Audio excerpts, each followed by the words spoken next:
What's up, everybody? Dr. Kaylee here, owner, founder of Femme Empowerment and Advocacy, Leak No More, Core Upgrade, and lots of other cool things. I have my Nespresso coffee today, just the general vanilla with a little bit of half and half in my beautiful mermaid mug. If you didn't know, now you know that The Little Mermaid is my favorite Disney movie, and I love anything and all things mermaid because they are mystical and magical, and people think that they're impossible, and it's just really cool to see them in the cartoons and to see them and things like that. And no, please don't send me all your research on whether or not they are real. It's totally fine for my imagination to do that.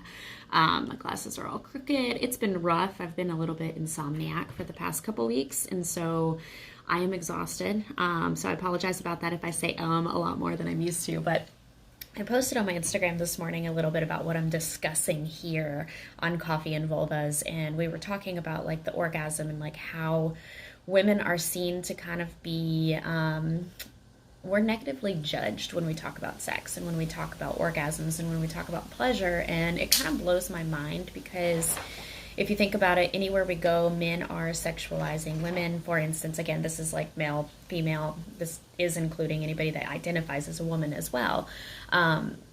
But men are sexualizing women or like sex and things like that all the time. And you see it on TV, you see it in the shows, you see it at the bars. I see it in clubs when we weren't quarantined anyways. And I watch it all the time, and I hear it from clients like telling me what their spouse or their partners are saying. And it's not that they're meaning to.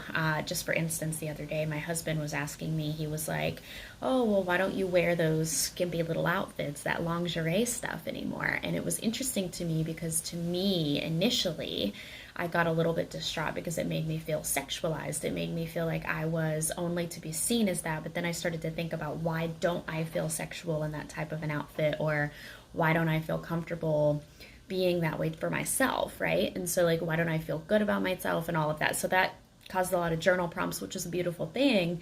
Because if you think about it, like women, we have, if you have a vagina, you have a really cool opportunity to experience literally mind-blowing pleasure. Like when we say mind-blowing, I'm not kidding you. Like the things that go on in the female body is literally mind-blowing during an orgasm, during climax, like during sex in general. Our nipples change, our breast will literally swell, our tissue actually gets lots of blood flow in the pelvic floor and also up in the breast region.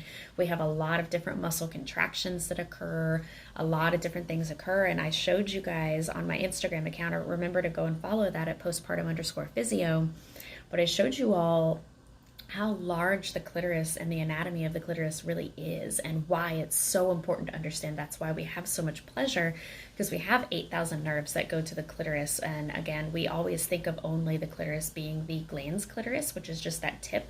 It's not the only that's not the only thing that's going on. We've got like the whole process of the clitoris. And so it's large and it goes all the way down there through the pelvic floor, which is why it's so cool when you can get to that orgasm. But I also recognize that, and I see a lot of clients that have never orgasmed before, or they used to orgasm and they can't now. And usually that comes along with, and I've told you guys about that book, Come As You Are by Emily Nagoski.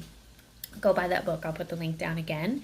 But a lot of times that comes with just changing in territory. There's different things in your body and in your nervous system considered accelerators versus brakes. And an accelerator, like what gets you going, what turns you on, and understanding that everyone is different. So for me, I don't have a really fast acting accelerator. I have more brakes. I have more anxiety and reasons why I don't want to have sex or don't need to have sex versus the things that turn me on and make me want to do it, right? And so it's important for you to understand that you're a little bit different than somebody else, and it does change. And I know people think that you have to stay in that lust phase forever, but that's just not how it works. And it's important for you to be able to negotiate and go through and like monitor your symptoms and what's going on in your body every transition. And I work with a lot of postpartum women, and they come and they're just like, well, I used to really like this. This is used to what would get me off, and now I have no idea like what I like. And that's when we start to go down self-exploration, like masturbation. Why is that important? Is it important to do that? Should you do that? Is that a good way to learn about your body, like what to do? And so going through all of that information is really important.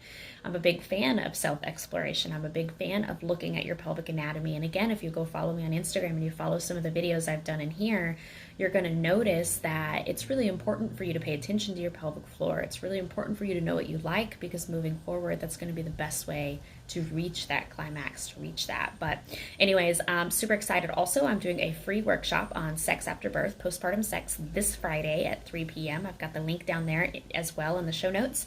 Please sign up for that. It's totally free. It's going to be about 30 to 45 minutes max, because I usually go through it pretty quickly and then leave room for questions if there are any. And yes, there will be a replay. So I'm super excited to see you guys there. Again, remember to hit the subscribe button. Also, don't forget to go to Instagram at postpartum_physio, where you get to see all of my content. So I'm super excited to see you guys next time.